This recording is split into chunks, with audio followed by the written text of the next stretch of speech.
Well, Gordon, lovely to see you on the screen. Thanks for joining us. I can't believe there's anybody watching who doesn't know who you are, but just in case someone is walking by a computer screen going, "Who's that on the telly?" Tell us a bit about yourself and a bit of your background. Of course, Neil, it's lovely to see you again. Of course, most of the time we're talking to each other, aren't we, about the podcast, the Influence Global podcast. But before I got involved in the influencer marketing industry, I was involved in the promotional merchandise industry as the Director General of the British Promotional Merchandise Association. And it was, I left there in 2018 to set up my own membership consultancy.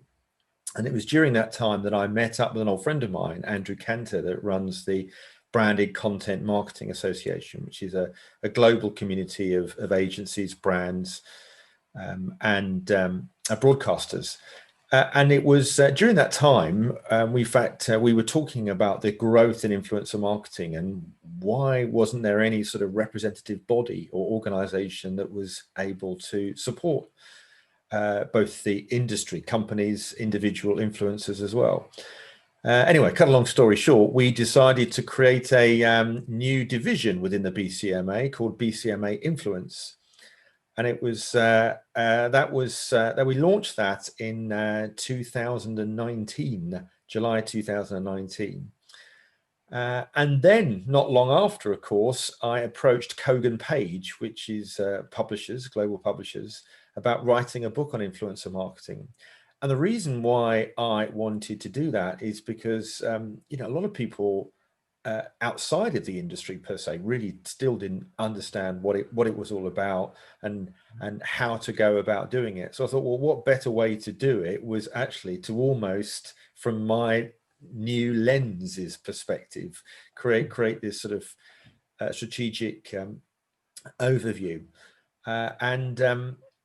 So that was some 18 months ago now. It's been quite a long time, it seems, and it's amazing to suddenly find a book that's now live and ready to be ready to be read. And of course, the podcast I alluded to a few minutes ago. That's something that we've worked on. I've interviewed some really cool people, and that's what I've always wanted to do: is educate and inspire people.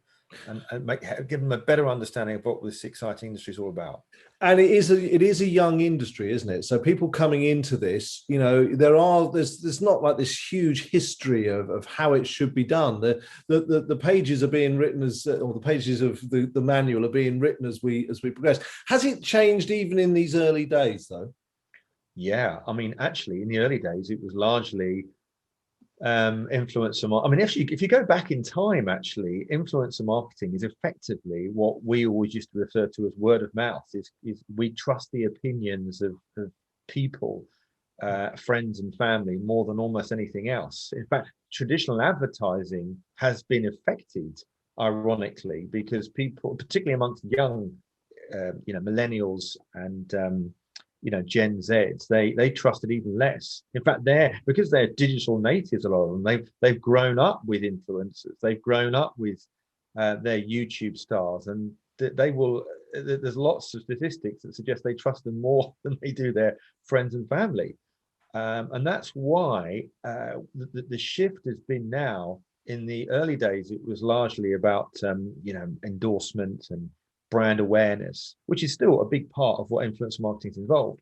But we've seen a massive growth in e-commerce now. So you've actually, particularly with the technology advancements on some of the platforms, and if you think about, you go to you go to a retail store and you might see, I don't know, half a dozen mannequins with an outfit on, and it's fixed. That's it. Oh, I like the look of that. That looks really good. I'll go and buy that. Well, now what you've got is people bringing products to life in different styles, different looks. And if you like that outfit, it's a press of a button and it's bing straight to the store. And you can do that at 3 o'clock in the morning if you wanted to. That's what I think is really fascinating I've even talked about some influencers being the new retailers. I've got to tell you one quick story about an individual in China. And it was a famous Chinese influencer, Becky Lai, I think her name was. but she actually sold 100 minis. That's the car in under 5 minutes. Wow. Under 5 minutes. You know, it was a limited edition car with a particular style, but literally as soon as her blog went up and the link, that's what happened. It's incredible, It's crazy, isn't it? it? Yeah, It's crazy. yeah, yeah. Okay, so we know there's an industry out there. Without giving away absolutely everything that's between the front cover and the back, what's in the book? Well, everything you need to know about, developing a strategy as you would have expected, how to find influencers, how to work with them, how to run campaigns successfully, and most importantly, how to evaluate and make sure they are a success. But what it is littered with is lots of interviews from other industry practitioners. Because I think that's really important to me. I've been in a bit of a helicopter position and being able to see who's got a lot of advice or guidance on certain areas, and bring that content into the book. And it includes a glossary at the back as well. And there's quite a few case studies there about brands that have run campaigns, how they've done them, and then the results. Because I think that's what people want to understand in this day and age, don't they? It's not just this is what you do, but it's making sense of the information, making sense of what's out there in a really clearly defined manner. Now, it's an industry, as we say, it's an industry still in its infancy. Maybe it's getting a bit towards being an upstart juvenile teenager now. Is there a room for a volume 2 on this? Are we going to need to be addressing certain new areas in times to come, or? Yeah, well, absolutely. I mean, the speed in which this industry is growing is quite phenomenal. I mean, even platforms like Clubhouse have been hugely successful of late because voice technology. Others make way and deliver different techniques, different opportunities for individuals.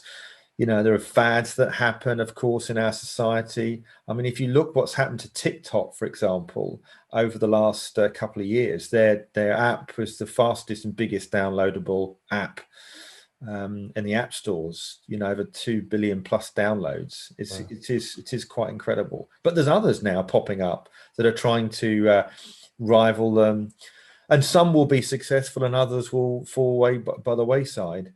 But what I think is exciting is the growth of co-creation of products. That's something I'm really fascinated about. So that influencers aren't just seen as amplifiers, but they're brands themselves, and they can create their own product lines.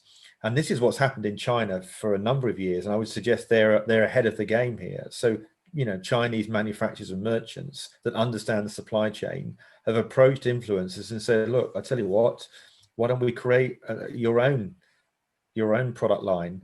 So it's a mixture of manufacturing linking with audience amplification. And of course, rather than them just necessarily, as I say, promoting somebody else's product, they're likely to get a bigger slice of the margin by having their own range. And of course, it's much more authentic because it's theirs. Yeah. Now, I would guess some people will follow their influencers for their own particular interests, but you've obviously got an eye on influencers as a whole. So it does beg the question, who influences you? It's a really great question.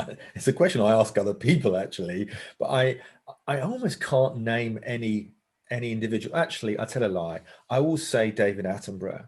And although David Attenborough isn't somebody that necessarily sells product, he defines influence in a way because he's so authentic, so trustworthy. He has a universal appeal. He cares and he's passionate about a particular subject that we all buy into. When he came on Instagram, I think he got to 1 million followers in the space of minutes. And that is true influence, is when you can really make a difference. And of course, authenticity is everything, because if an influencer is selling or promoting the wrong type of product or service, it would seem disingenuous to their audience. because if you've been successful at creating an audience, you're going to want to keep it, and you're going to want to nurture it. So that's why sometimes a lot of brands don't get a response from influencers. They think that, well, why would they not promote our product for them? Well, it may be because it just doesn't align with their values and what they're trying to deliver to their audience. Excellent. Gordon, it's been a joy to talk to you. It's been a joy to work with you. Good luck and well done on the book. And thanks very much indeed for talking to us today. It's a pleasure. Thanks very much for your time.